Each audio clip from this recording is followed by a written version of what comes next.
दोस्तों नमस्कार।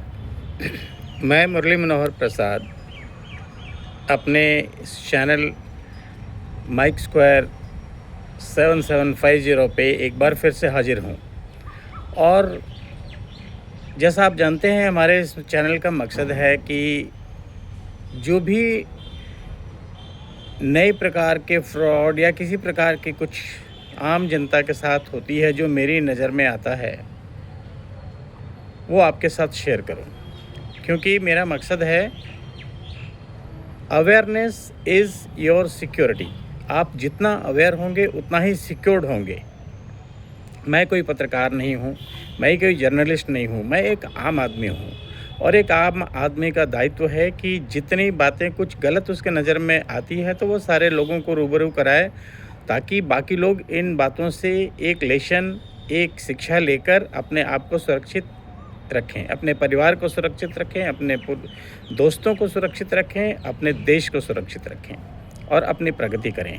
आज मैं जिस सब्जेक्ट पे बात करने वाला हूँ, ये भी एक फ्रॉड से ही रिलेटेड है। फ्रॉड, हालांकि ये पूरी तरह फ्रॉड ना कह के एक इनोसेंट फ्रॉड कहें। दोस्तों, आप जानते होंगे आजकल की दुनिया में बहुत सारी चीज़ें ईएमआई पर निर्धारित हैं। लोग अपनी सुख सुविधा की चीज़ों को भी, छोटी छोटी चीज़ों को भी अपने ईएमआई पे लेने की कोशिश करते हैं और ट्राई करते हैं कि इनकी ये जो ईएमआई की रकम है वो उनके बैंक से डायरेक्ट कट जाए। तो डायरेक्ट कटिंग वाला भी ऑप्शन बहुत लोग दे देते हैं, लेकिन इसमें आपको जानकारी ये रखनी है, थोड़ी सी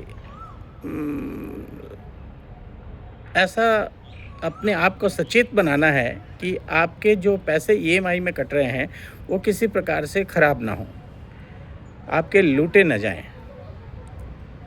एक इनोसेंट फ्रॉड जिसकी मैंने चर्चा की है वो क्या है, मैं आपसे शेयर कर रहा हूँ। ये घटना मेरे जान पहचान वाले लोगों में ही हुई है, मैं नाम नहीं लेना चाहूँगा। एक बहुत बड़ी फाइनेंस कंपनी है। इस फाइनेंस कंपनी ने कुछ दिन पहले, 2-3 साल पहले, एक कार लोन दिया था और लोन लेने वाले ने इसका जो ईएमआई बनवाया वो अपने डायरेक्ट लिंक कर दिया अपने अकाउंट से। तो हर महीने उसके अकाउंट से कटता जा रहा था। लेकिन कुछ दिन पहले, पिछले महीने की बात है, हुआ यूँ कि उसका ईएमआई नहीं कटा। क्यों नहीं कटा इसके बारे में आपको बताऊंगा। नहीं कटने पर अब वो जिसका लोन कटना था वो तो बहुत बिल्कुल सामान्य था कि मेरा वक्त आने पर ईएमआई कट जाएगा। लेकिन जब ईएमआई नहीं कटा और बीच की दूरियां, दिन गुजरने लगे, तो कंपनी ने एक नोटिस भेजा, कॉल किया कि आपका ईएमआई इस बार जमा नहीं हुआ है, नहीं कट पाया, due to some technical error हो सकता है, कुछ भी हो सकता है, और आप इसको कैश जमा कर दें इस बार। अब ज़रा इन बातों पर ध्यान दीजिए। इतने दिनों से सब कुछ सही कट रहा था, अचानक इस महीने क्या हुआ कि उसका ईएमआई नहीं कटा और ये कहता है कि शायद टेक्निकल एरर कुछ हो गया होगा और अगर आप जमा नहीं करते हैं तो आपका इंटरेस्ट, आपके ऊपर जो पेनल्टी है वो बढ़ता चला जाएगा, इसलिए आप कृपया कैश जमा कर दें। सामने वाला जिसका ईएमआई कट रहा था वो तो घबरा गया। उसने सोचा ठीक है, कुछ गलती हो गई होगी, कुछ गड़बड़ हो गया होगा, ठीक है, उसको कैश जमा करते हैं। तो बैंक अकाउंट में उसके पैसे थे और उसने कहा कि ठीक है, मैं पे कर देता हूँ। उसने पे कर दिया। ईएमआई यूँ ही कुछ 17-18 हज़ार रुपये का होगा। उसने पे कर दिया। पे करके आश्वस्त हो गया कि अब तो जब उसका टेक्निकल एरर था, डायरेक्ट डिजिटली नहीं कटा, तो हमने कैश दे दिया। लेकिन थोड़े दिन बाद क्या हुआ, थोड़े दिन बाद उसने फिर से डिजिटली उस ईएमआई को कट कर लिया, direct from account. Online cutting जो होता है वो भी कर लिया। अब ये तो दोबारा एक साथ दो पेमेंट हो गए। तो दूसरी बार जब पेमेंट कटा, अमाउंट उसके डिडक्ट हुआ उसके अकाउंट से, तो उसने उस कंपनी को कांटेक्ट किया कि भाई टेक्निकल एरर की वजह से आपका नहीं कटा था तो हमने कैश पे किया। अब आप कैश पे करने के बाद फिर से आपका टेक्निकल एरर ठीक हो गया और आपने उस पैसे को भी काट लिया, तो उस दोनों में से एक को तो आप लौटाएं। मैंने जो कैश पे किया था वो आप लौटा दीजिए। तो कंपनी ने क्या कहा कि ठीक है मैं देखता हूँ।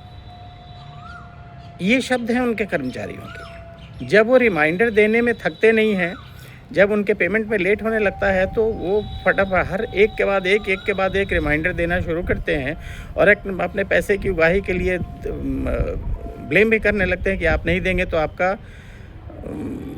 आपके ऊपर पेनल्टी लगेगा, बहुत सारा पेनल्टी देना पड़ेगा और बहुत भारी मात्रा में।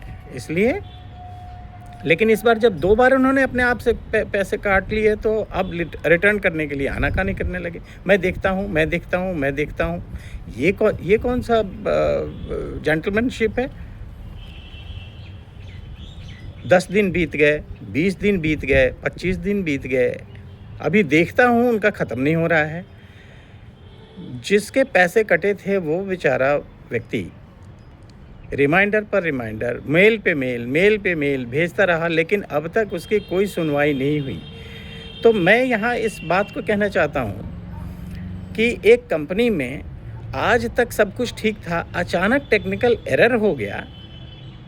ठीक है, टेक्निकल एरर हो सकता है, उससे आपत्ति नहीं है, टेक्निकल एरर कभी हो सकता है, लेकिन उसको ठीक करके उस व्यक्ति के साथ जो क्षति हुई है उसकी भरपाई कौन करेगा और कब तक?